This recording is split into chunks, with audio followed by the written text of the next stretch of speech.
Assalamualaikum warahmatullahi wabarakatuh. Saya Lang Sultanul Aulia Sosa dengan NIM 2401700136. Saya akan menjelaskan dan mempresentasikan tentang konsep layanan dan keamanan dalam berbagai digital platform. Nah, kali ini kita akan membahas tentang pengertian layanan digital dan beberapa hal yang berkaitan dengan pentingnya keamanan pada platform. Nah, untuk yang pertama kita akan bahas tentang pengertian layanan digital. Jadi pengertian layanan digital ini adalah segala bentuk layanan atau jasa yang disediakan melalui media teknologi digital seperti internet, aplikasi, atau perangkat elektronik yang dimana adanya mereka itu adalah untuk mempermudah aktivitas manusia. Contohnya seperti ada aplikasi transportasi kayak seperti Gojek atau Grab, lalu e-commerce seperti Tokopedia, Shopee, lalu perbankan digital seperti BSI Mobile, Brimo, ada juga cloud storage seperti Google Drive atau Dropbox. Selanjutnya ada konsep layanan pada platform. Saya akan menjelaskan tentang layanan terlebih dahulu. Jadi ada beberapa konsep pada layanan yang ada pada digital platform. Pertama ada kemudahan akses, dimana maksudnya kita bisa mengaksesnya kapan saja. Lalu ada user experience, dimana kita sebagai pengguna nyaman dan puas. Lalu ada skalabilitas, yaitu dimana layanan bisa menyesuaikan jumlah pengguna. Dan juga ada availability, yang artinya layanan bisa sering diakses tanpa error atau terjadinya down system. Selanjutnya konsep keamanan pada digital platform. Yang pertama ada confidentiality, yang artinya hanya pihak berwenang yang bisa mengakses data. Lalu ada integrity, di mana data tidak boleh diubah tanpa izin.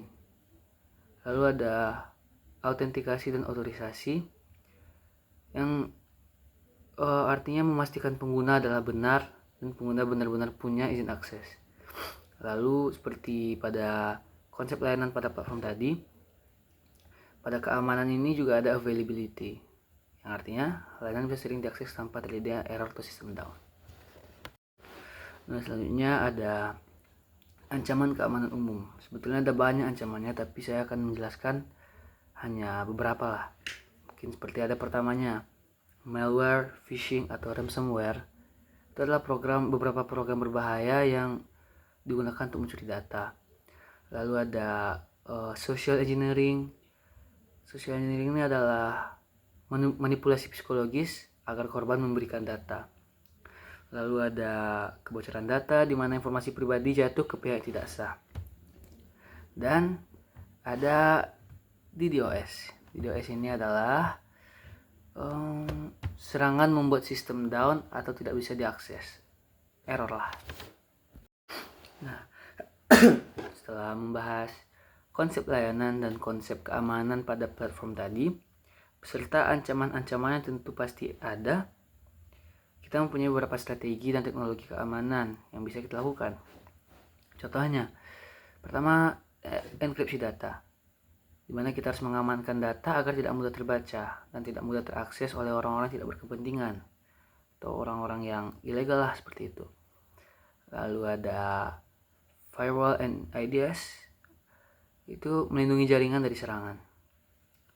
Lalu ada multi-factor authentication, itu kita login pakai verifikasi tambahan. Seperti yang jika kita login pada media, sosial media atau apa, usahakan double verification.